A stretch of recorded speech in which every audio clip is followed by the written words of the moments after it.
Hi everyone, welcome to Adobe Live. My name's Flynn. Sorry for the late start. Not sure what happened there, but I'm here with my good friend Jeremy Lord. Jeremy, how you doing, mate?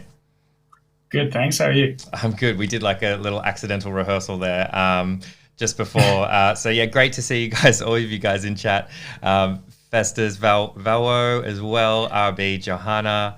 Yeah, hey, it's great to see you all. I think Dee's in the chat as well. Good to see our friends there. So yeah, we're starting a little bit late, so I'll just get straight to it. Jeremy, do you want to? How have you been first since you've last been on Adobe Live? It's been a while. Yeah, I've been really good. It's been interesting actually this little break. It's like going through all the things that we've been speaking about, but it's allowed me to take on a few extra jobs, and that is actually the context around what I'll talk about today. So we'll get to that in a sec. But yeah, everything's been really awesome. Awesome, awesome. Well, yeah, guys, we're actually here for a shorter amount of time today, so we're shorter for an hour.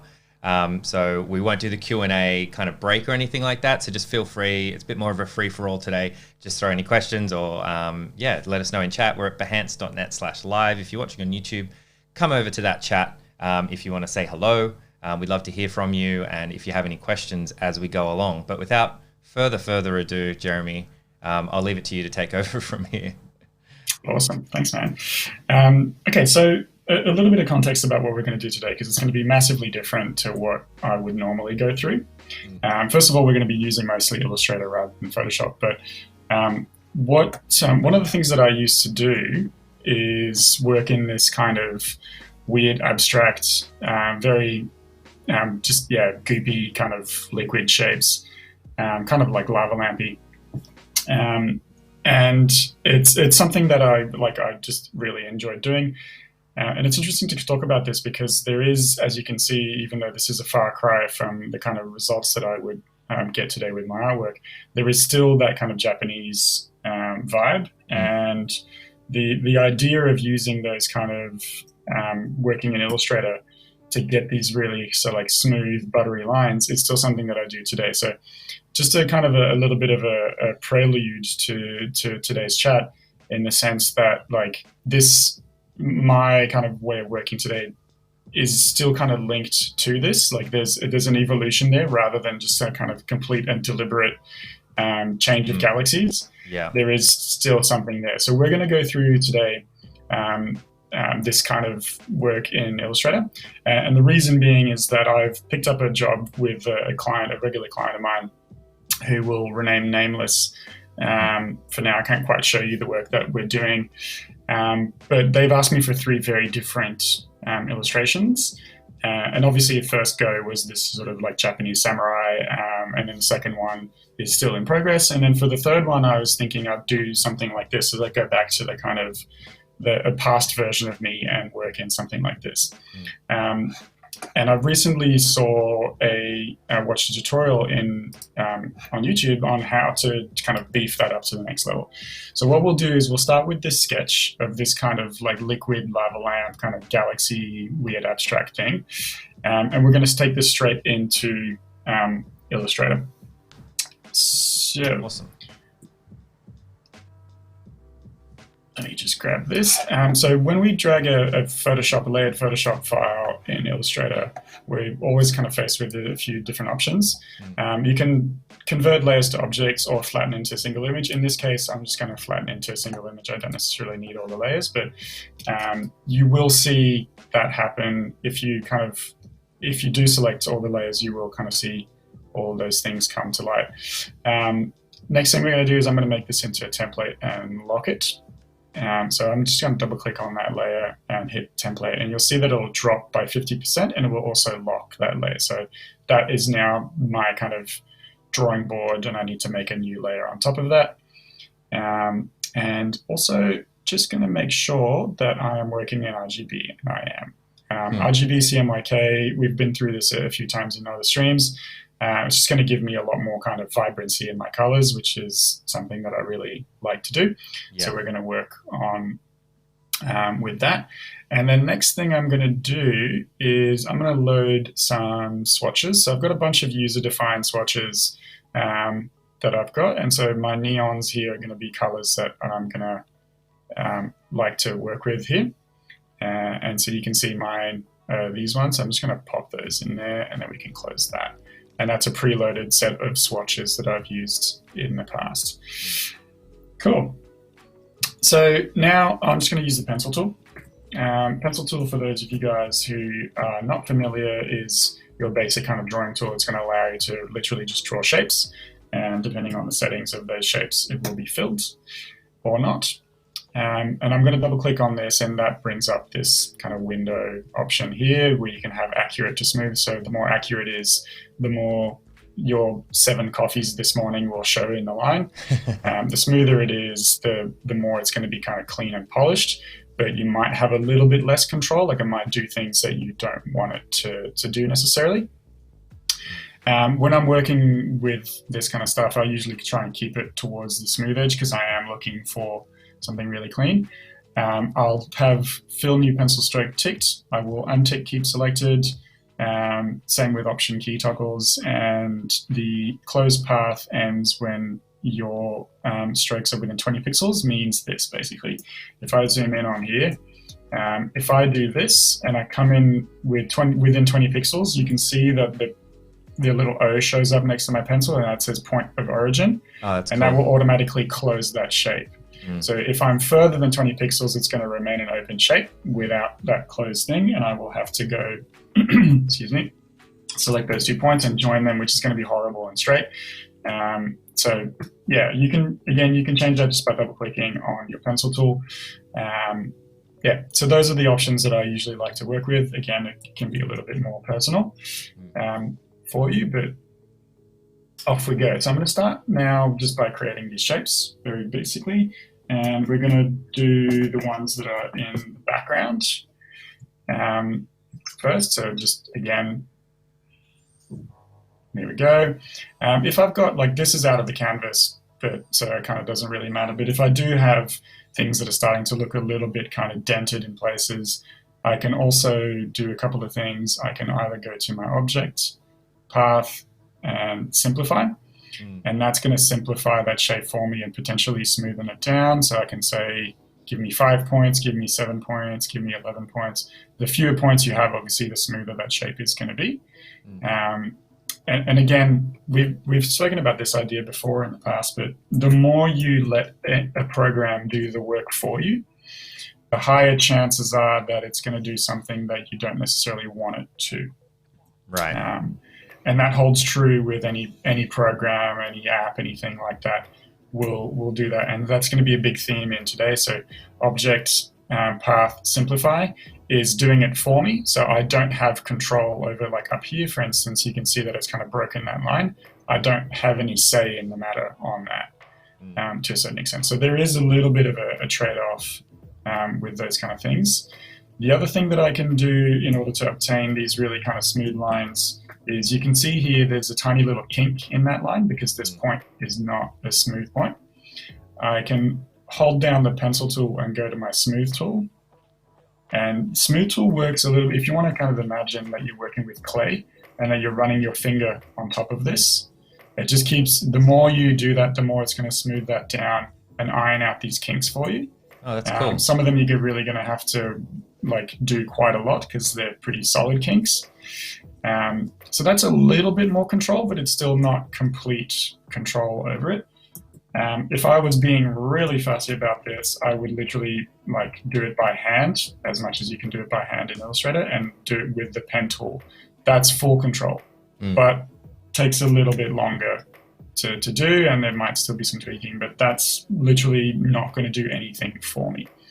But because I'm using this as a kind of a loose model, I'm happy just to use the pencil tool and let the computer do the work for me a little bit more.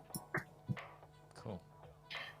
So those are our two kind of big background shapes there. We'll stick another layer behind that actually and do maybe these ones. So the outside of my canvas is going to be a gigantic mess, but that's all right. And again, I have lines that aren't closed off here, but not a really big issue because I am just kind of free-forming this a little bit more. So it's all good if these things are a little bit different.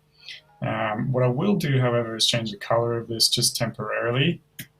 just so I can actually tell the difference in between the two. And do this one as well.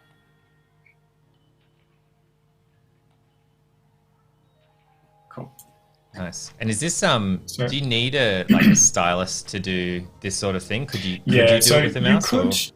You could do it with a mouse. So this is obviously, I've been doing it with a stylus this whole time, and you get these really kind of nice fluid lines. But you could, I'll try it with a mouse, see how we go. Because Illustrator is doing the smooth for me, it's gonna work out relatively well. But yeah, just always a little bit more comfortable to do it with a stylus, but you could totally do it with a mouse. In fact, I'd say probably the bulk of what I'm going to be doing today will be done with a mouse. Cool. So those ones are going to be backpack. It's that old thing of like final, real final this time, save, actual final. Didn't really plan ahead, so paying the price. Now we're going to do these ones. So I'm moving pretty fast here, simply because, again, we're kind of looking at relatively simple things, and the meat of what I'm going to get to today is actually somewhere else. I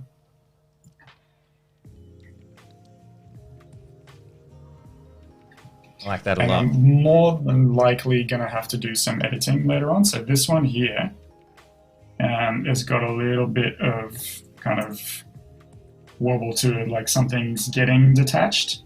And again, when I'm doing this is like, it's nice to have an idea of movement in there, so it's not completely abstract. There is a sense of like energy in this, in these blobs, like they've got a bit of life to their own. They're not just kind of floating around. That's something that I really like to kind of do. It's like a little bit of like geeky fluid dynamics kind of thing. A little bit like a lava lamp, like it looks like it's kind of flowing in the same, like it's got a bit of a current. Yeah, exactly. And that's something that I think is kind of important to do when you're doing this. Otherwise, you can just get lost in these like shapeless, blobby kind of weird things. And this makes it actually look like a thing. So there you go. So this is a good example of how like smooth is playing tricks on me. Is I really want that kink in there. But as I'm doing it, Illustrator's kind of not letting me do it as much as I want, because it's really smoothing that down. But again, worth the trade-off for that kind of thing. I love lamp, Johanna in chat. I love lamp. I'm also going to throw a few perfect circles in there. So just using our ellipse tool and holding that shift. It's easy to identify and work with. There we go. And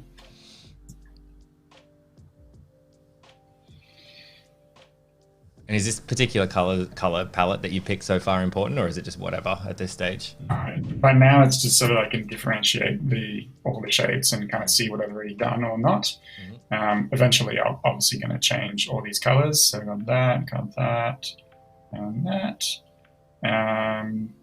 Yep. And then I can start playing around with a few others. So I'm literally just like making a bunch of layers here. Again, I'll reorder this a little bit later on, but I'm probably moving a little bit faster than I normally would on something like this. And again, not that this is something that I really do too much.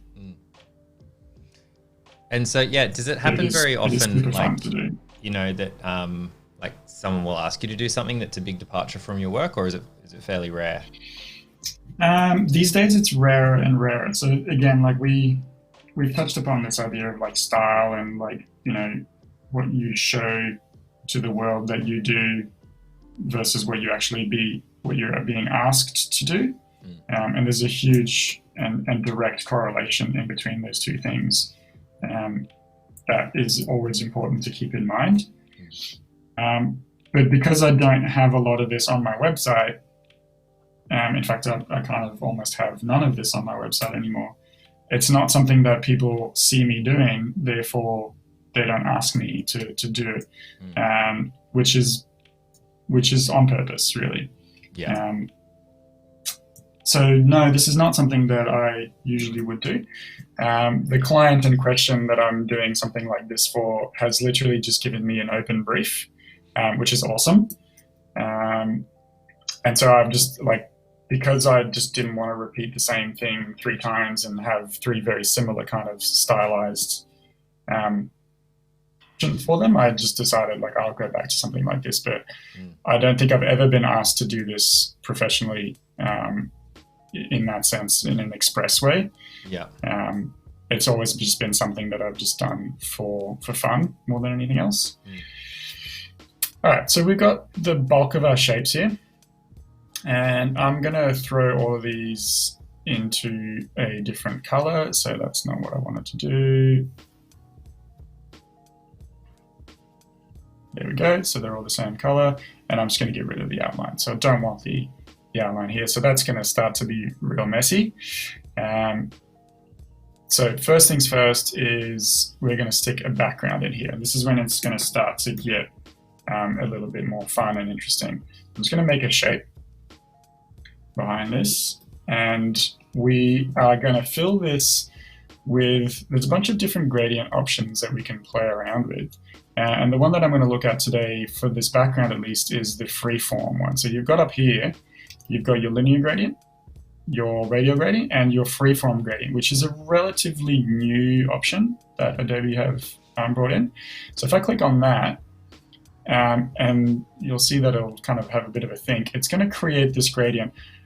I'm not sure why it's picked those colors out for me, but it doesn't really matter. So what I can do now is I can move these like kind of, I guess, hubs of color. And if I double click on these, I can change all of those to a different color. So I can make it that back into my color swatches that I had preloaded, and bring it back into that kind of nice clean realm. But obviously I don't necessarily want to have them all the same color. I want to have a nice kind of clean background. And as always with my work, I'm going to pick a light source. So I'm going to go with a kind of a nice pink down here, always with the pinks. And now I can move this around a little bit, and you'll see what happens. Like, let me just throw in maybe a blue up here, just so we can kind of see that. Some nice kind of rad 80s colors here. As I move this around, you can see it's kind of like acting like goop a little bit. It's giving me these kind of really cool things. If I drag the outer circle out, it makes that light source more intense or not. And so it's really like, it's a pretty awesome tool just to create soft gradients. I can keep adding different colors, or I can get rid of it. If I don't want it there, I can delete that one. So if I'm just clicking in a bunch of different places, I can really start to mess around with stuff. So let me bring that back down a little bit. It's such a cool effect, like this crazy neon. Yeah, like, you really can is. really quickly get some pretty crazy like abstract colors.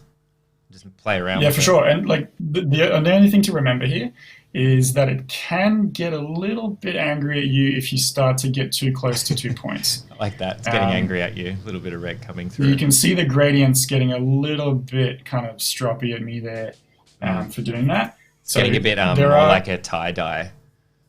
Yeah, the gradient's not as smooth. Like, that's a nice, clean, smooth gradient. I'm really happy with that. But yeah, definitely, be aware that there are possibilities for this to get a little bit out of hand sometimes. But that'll be all good for now. So that's our freeform gradient. Again, that's up here, and you just add points and change the colors in your swatches by double clicking on them. So we've got a background now, and now we can start to see how this is all going to kind of come together. So first thing I'm going to do is I'm going to play with these top ones here. So I'm going to lock that background layer just so that I don't select it. And this is the bit where you could probably start using a mouse now. But we're going to start playing around with either the freeform or the gradient mesh. So freeform, again, is, choose wisely, because freeform is doing more stuff for you. And therefore, you have a little bit less control over it. So here we go. Because we've got our light source, we can see that this kind of blob here, this is the body of that kind of blob shape. And then the light's hitting down there, so we've got this pink. So if I wanted to get just this highlight, for instance, down here, I can add in some colors around there, and it's not bad, but it's not great either, right? So this is okay to begin with, but what I really want to do is I'm going to put a gradient mesh on this.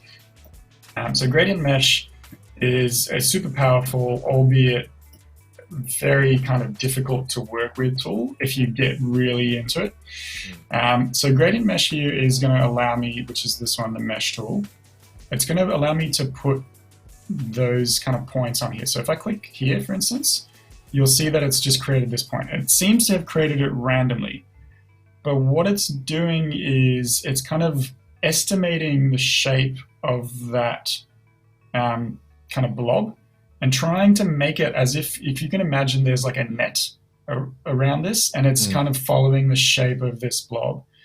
So if I go to this circle, for instance, and if I click down here, you'll see those two lines, one curved down, one curved to the right. If I go on the opposite end, you'll see it curved up and to the left. So it really is trying to find those shapes for you. Yeah, so that's doing it. That's doing it for you. Like it's understanding the shape and then kind of trying to figure out how to almost make it like 3D. Yeah, but you'll see a little bit later on, I've purposefully done this shape here. In fact, I'll show you guys now, actually, because this is where potentially Illustrator is going to have a little bit of a baby and not know what's going on. So there you go, right? So it's having a bit of a hard time identifying what shape this is. You can change this. All these anchor points are completely editable. So you can go in and fix what Illustrator's kind of messed up a little bit, and really kind of edit that back to something that's a little bit more what you're trying to do. But again, there is that fine line of like, okay, so Illustrator has saved me a fair bit of time doing this gradient mesh, but the amount of time that it's now going to take me to fix it is actually longer than what if I had just done it by myself. So what you can do here is you can just go in and start sort of doing a point one by one and editing it as you go. So this one's a little bit kind of weird here. So I'm going to edit this out and try and kind of smooth this point out to get something that's going to follow the curve of my line on the outside here a little bit better. And that's immediately a little bit more kind of smooth and to my liking. But again, manually this can take a long time. So you can see once you get to like Super Saiyan gradient mesh level, you'll see people start to make what look like photographs and portraits, and their gradient mesh is just like completely crazy. Like there's just lines like this everywhere. And it starts to get really, really, really out of hand. The idea here is what you do then when you have this mesh, and I'll jump back to my other shape. So I'll probably have to edit this one a little bit later on. But I should mention, chat has, I don't think I've used gradient mesh in a commercial project before. I wonder, anyone in chat, have you guys ever used it in a commercial project before? I'd be super interested to hear if you have. Yeah. So I'm going to do this mesh. There's another option again that you can do, which is object create gradient mesh, and that's going to be the program doing it for you. And then you can tell it, all right, I want 3 rows and 3 columns, or if I want more points, I can do 4 and 4, or 5 and 5, and so on and so forth. So that's really going to help to do that. But again, it's doing it for you, so it might not do exactly what you want. In this case, because my shapes are pretty simple, it is doing exactly what I want it to. So the advantage of this over our freeform tool is that now I've got a whole lot more points that I can tell different colors to go to. So if I go back to my direct selection and I double click on either one of these, sorry, need to be in my mesh tool, I can then tell that point to pick up a certain color, and it's going to do it as a gradient. right? So that anchor point here is now emanating. Let me change the color of this so you guys can see that a little bit better. Whoa, that's huge. It went massive. Didn't mean to do that. I didn't know that was a thing. No, neither did I. So you can see now from that point, it's emanating a gradient all along in this kind of square shape, right? So if I then go and select a bunch of points and give them that color, it will give me this nice kind of clean, a little bit more kind of shaped gradient down there that's going to be a little bit more synonymous with what I'm trying to achieve. And that's just a little bit more control. There will be times that it will do weird things like this. And again, that's down to me controlling that mesh a little bit better. So for instance, I want this point to come down and droop down a little bit more. I can select that and drag it back down. And it's going to create a little bit more of a curve down here. And then that guy can do the same. I'm not sure why my anchor points are disappearing when I'm moving them, but yeah. So there you go. That's a little bit kind of a cleaner option. And then I'm going to go over here and select a bunch of these guys and give them my blue highlight from over there. So that's just all of a sudden looking way more 3D and a lot more realistic. And I can give this guy maybe a little bit more of a color here just to get a bit more shapes. Again, these things are kind of like shiny, translucent-y kind of thing. So that's basically it. That's now what we're going to be doing for a while to try and get these shapes to work. And so again, you can get really a super good sense of control the more you do this. Again, if I had another kind of light down here, that starts to get this really kind of cool chrome effects. If I need to, I can add in another anchor point in my mesh up here and give it a different highlight. So again, let's assuming that there's another kind of light happening up here, this kind of like green light happening up here, and I can actually go back in and change that if I want to my green, and that's going to give me a little bit more volume in here as well. Do you ever put the light, like there's different light sources like on the canvas or off the canvas as you're going to remind you where the light's coming from, or do you just kind of think about it as you run? Kind of, it's one of those things that you need to kind of plan for, because obviously depending on where these lights are going to go, if I move this pink back to where the blue is, then these highlights don't make sense anymore. Right. So it is something that you kind of need to think ahead on. Put in a blue highlight down here, it is going to maybe start to play tricks on me. So I can go in, and I probably should go back into this guy and tell him to be just purple there. We go. That's a little bit more kind of relevant now. Yeah, that purple so I can just keep addition like fades it out really nicely. Yeah, so whenever you got a round shape, it's, you know, you're going to see this happening quite a bit, where you will get the light will not go all the way to the edge on that thing, right? You're always going to get, because it's now going back away from you, there's always going to be that edge of purple on the side there. So it's, you never want to go all the way to the edge when you're kind of doing these things. So I can now bring in a little bit more blue here, and maybe get one of or two of these guys to be a little bit, oops, wrong ones, this one and that one to be green. And so, yeah, so now we're really starting to see those kind of spheres come to life. That gradient's pretty full on. So I can, if I want to, this might start to mess with things a little bit too much, but I can drag that down just to soften out that green highlight up there. But yeah, so that's now kind of how I would go about doing the rest of these guys. Adding on gradient mesh, let's do just a 3x3 for this one. Try and keep things a little bit more under control. Some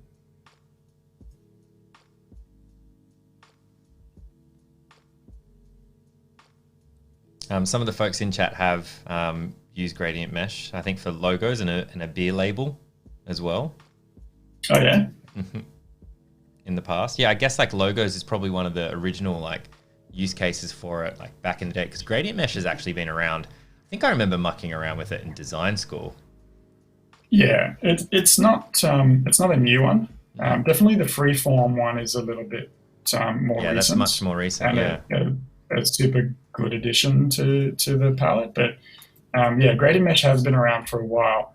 And if you guys look up like gradient meshes on Google, you'll see some really crazy examples of people just going like all in and creating some really like photographic, realistic images that have like hundreds of thousands of little different anchor points in them.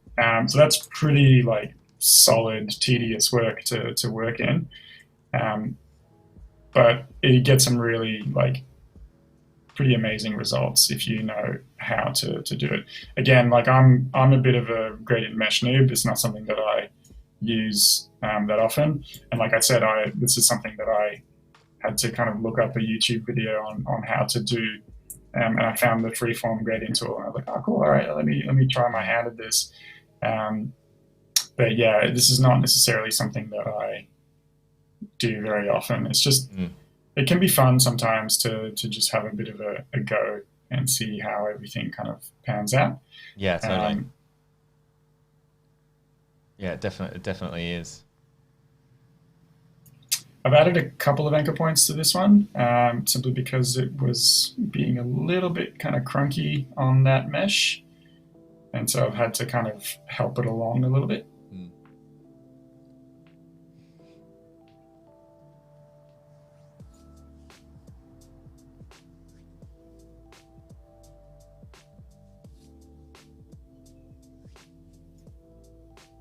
So again, having that light source is making a huge difference to how I'm able to kind of do this and make it look a little bit more real. So it's not just kind of this like porridge of lights and weird things happening. Not that there's anything wrong with porridge, but I'm not a porridge fan. that's not right. More of a taco fan. Everyone's in chat's been talking about tacos. You guys are making me hungry. Can't have a breakfast for breakfast. I can't have a breakfast taco, even if I wanted to.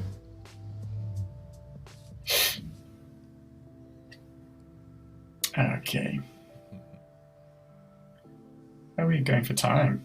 About 15 minutes left, I'd say. Cool. I might jump into a few different. So yeah, again, here you can see that shape is being a little bit kind of fussy with me and giving me some strange kind of not smooth gradients. So definitely something that I'll have to kind of come in and fix a little bit later on. So there is a little bit of give and take to do here when you're working on stuff like this, just so that you can get the desired effect. There was a question that I missed earlier. If you're up for a question, Yep. While we're going, so how do you manage client expectations with an open brief, especially when you have such a distinct style that you're not using for this project? So yeah, I think that's a great question. Short answer is more and more, and this might sound a little bit kind of a bit hard, but it's basically like if you're going to give me an open brief, then you just need to be happy with whatever I do. Right. And obviously that's kind of prefaced with this thing that like, if like, again, food analogy always applies. If you're clear about what it is that you do, as in you're an Italian restaurant or you're a Japanese restaurant, a client walking in to a Japanese restaurant or an Italian restaurant is already going to have a certain level of expectations about what kind of stuff they're going to get. If they walk into that place and just go like, I don't care, just bring me something, chances are they walked into the establishment, so therefore they know that whatever happens here, they're going to get something that they will enjoy. So they're not going to be completely like, oh, hang on, I was actually expecting like a sandwich or a pizza. Well, then, like maybe that's your fault for walking into a sushi place. Right. If that's what you were after, then you shouldn't have come to me. So in that sense, because I'm relatively clear about the stuff that I do, if a client comes to me and says open brief, I can assume that they have a certain expectation about what they're going to get, because they've seen the menu on my website and they've just said, look, anything that you want to do is going to be fine with us because we like all the stuff that you do. So just do whatever, right? If that's not the case, I think like a client not being happy with what you've done kind of precludes this idea that like you had an idea of what you wanted because you're not happy with what I've done. And so there's a bit of responsibility on the client's end of like, if you're giving me an open brief, that means you don't know what you want. Therefore, you just kind of have to deal with whatever I do. Yeah. If that doesn't sound kind of too hard. Yeah, there is that level of kind of frustration when a client says, do whatever you want. And then you do something and it's like, that's not what I wanted. Well, then maybe you should have just ordered what you wanted and save us all a bunch of time. Yeah. So there is, like, it can be also tricky. The big difficulty I find with open brief is that it's extremely difficult to quote for an open brief. Because, really? Because it's like, you're not telling me what you want. Yeah. You're leaving it up to me. So in a sense, I kind of have to make the thing before I can be able to tell you how much it's going to be. I need to be able to have basically an 80% finished product for you. So it can be a little bit tricky to quote for something that's an open brief because, you don't know what the parameters are. You don't know what the scope of work is until you have decided what that scope of work is. And so by that time, you've already done the work. And so maybe you're going to be doing work and the client's going to be like, no, I don't want that. But you've already done the bulk of the work on that brief because you need to decide how long this is going to take you. So there is a little bit of difficulty with an open brief in that respect. But I think, again, like the idea with like showing your body of work and being clear with clients as to what it is that you do, that's what makes an open brief really awesome to get, because you do get this sense of like, I can do whatever I want here and the client will be pleased. And in this instance, because this is a client that I've worked with a bunch of times before, they've literally just said, like, I gave them a bunch of options and they were like, you're the artist, you decide, we'll just leave it up to you, we trust you. And that's awesome for a client to say that to you. It's just like, okay, cool, I can just do whatever you want and you'll be happy. As long as it's something that is kind of me, you'll be happy, right? And are you a bit more chill with that kind of brief? Because like both of you are more chill with it because you've worked together before, right? Like if it was was someone that was like, hey, I saw that your work that you did with this company, we want something similar, we don't have a brief, just do whatever, how much will it cost? You're probably like, oh man, this is not great. Like this isn't the perfect email, 100%. Right? Like you've got a lot of work to 100%. Do to try to, and there's a lot of unknowns. You might be, difficult to brief. You might be concerned, well, I might deliver something that they think they want, or they might see it and go, oh, that's actually not what I wanted. Yeah, but again, like that is 100% the case. And the more you work with a client, the more they get to know you, the more you get to know them. It's always like, it's such a good position to be in.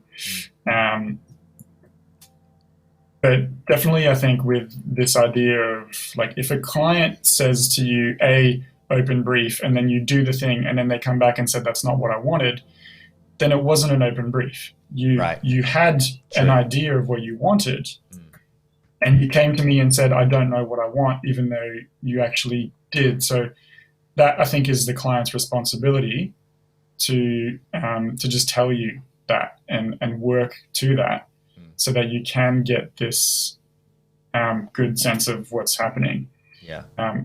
Otherwise, it's just like, you need to manage your client. But I think that's the difference in between a great freelancer and a good freelancer. Is the level of skill is the same in terms of your trade, but how you manage your clients really defines how you can,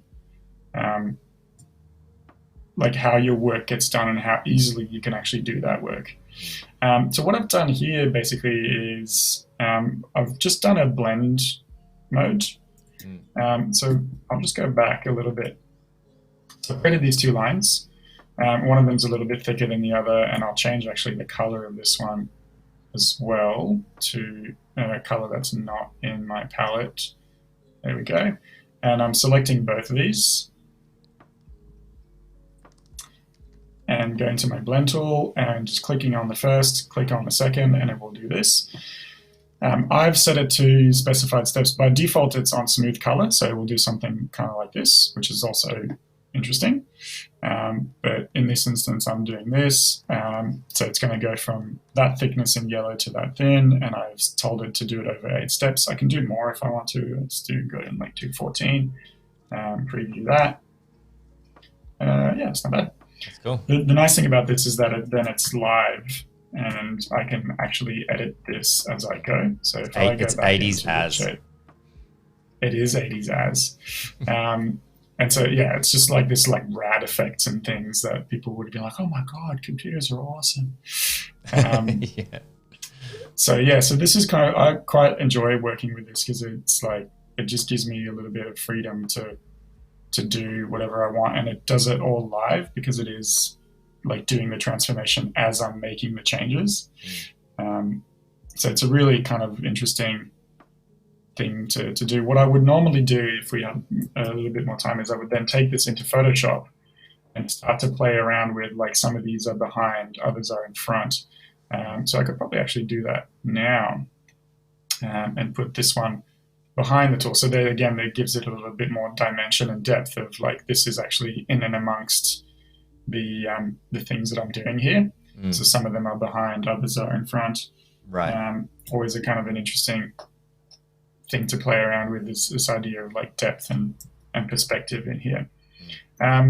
So yeah, again, like massively different to what I would normally do, but it's still kind of this thing of like the colors are there, the idea of the smooth lines are there. It's just not at all Japanese. Nothing would stop me here from adding in some like cherry blossom petals through here or right. You know, anything like that and make it a little bit more kind of Japanesey. But yeah, I think that would probably just feel a little bit kind of shoehorned in and not really kind of fitting to the brief too much. So I'm not going to do that. Yeah, it's also, I think it's also interesting to come back to what we were talking about before is, you know, sometimes a client will give me a brief and I'm not sure about it. Yeah. And I'm not sure how I'm going to do it. And obviously in that instance, the responsibility is on me to say, if don't think I can do it, like be upfront about that, because that just means that your client will, hello, what's happening here? If you tell your client that you can do it, and then it turns out that you can't, then like that's on you. You're the one who screwed up. You're the one who's going to be in trouble, and stress out over like how am I going to do this? So that is definitely something to remember and to keep in mind. But at the same time, there is this idea that's like, okay, well, you know what? I have never done this before, but I'm interested in finding out how that would be done. And so you can then try and get this idea of like, I'm going to just find out, which can be a bit of a gamble, because if you take on the job on the premise that you're just going to find out how to do it, but you don't know for sure how to do it. Yeah. And then you can't find out how to do it, or you find that it's a thing that requires something that you don't have, or then you've committed to that brief and you need to follow up on it. But there is definitely this sense of like, you know what, I think this is probably doable. Let me see if I can do this and make it work in that way. But you definitely sometimes learn new skills like this by taking on jobs that you maybe aren't 100% sure about. Yeah, and I think it's a good point to like just trying to continue to learn like different things that might be outside your wheelhouse, because you never know when a project might come up and you might be like, well, actually, I've actually played around with the gradient mesh quite a bit. I could probably do something like this. And then you could very quickly, much more easily, I suppose, like have an idea of if you could do it in a commercial sense and how long it would take you, therefore being able to quote for it and all that sort of stuff. There's nothing worse than being in a job and being like, oh, this is due in 3 days and I spent 2 days trying to figure out that I can't do it a certain way and now I'm in panic mode. That deadline is looming. Yeah, it's never a good feeling. I remember on a similar note, I had a brief a while ago to do some brush type, some just brush calligraphy, and it was one of those jobs where the agency asked me to come in and work from their studio. Yeah. And so that's always a interesting one, because you obviously need to plan ahead a little bit more and bring in all the things that you think that you might need and are likely to use. And in this instance, obviously, I had all the gear. I had my brush pens and my ink and everything, but I hadn't used my ink in a while. And so I got to the studio, and one of the juniors there went out and got me paper because they didn't have all the paper that I was required. I didn't know the paper, so I could have brought my own, but I didn't. But that junior spent like an hour and a half going into Eckersley's into town to get all this stuff. And so I'm sitting there for like an hour and a half of like unpaid time, basically. And so finally everything's in line, and I get all my stuff out and I'm ready to go, and I can't undo the lid on my ink because it's been like dried shut. Right. And for like 10 minutes, I was so panicky of like, what if I can't do this? Do something silly because I can't open the actual ink jar. And it's just, it's being in having to do a job that you are not sure you can do. There's always going to be a little bit of doubt every time I pick up a job, even if it's something that make us a cyberpunk Japanese helmet or whatever. That's obviously completely within my wheelhouse, but there's always going to be a little bit of that moment of like, can I do this? What am I going to do? I don't know how I'm going to do it. What if I can't do it? Within reason. Hey, can we just look at everything full screen? Because we've only got like 30 seconds, a minute left. Yeah, it's so true. This is awesome. Yeah, chat, mind blowing, very groovy. Yeah, it's pretty amazing. That last 5-6 minutes or something. Like added a lot to it. It's super cool, man. Thanks. Yeah. Again, it's just like a solid wallpaper style kind of thing. Totally. Yeah, I absolutely love it. Thanks so much for hanging out with us today. Such a departure from what we normally do, but I love that you still get some 80s and you still get some neon in there. You're like, it's a total departure, and I'm like, yes, there's still some Jeremy signature work in there. It's still there. It's still there. So thank you, chat. Hope everyone has a great weekend. We'll be back next week with more Adobe awesome. Live. Thanks, guys. Yeah, look after each other and take care. Cheers. Bye.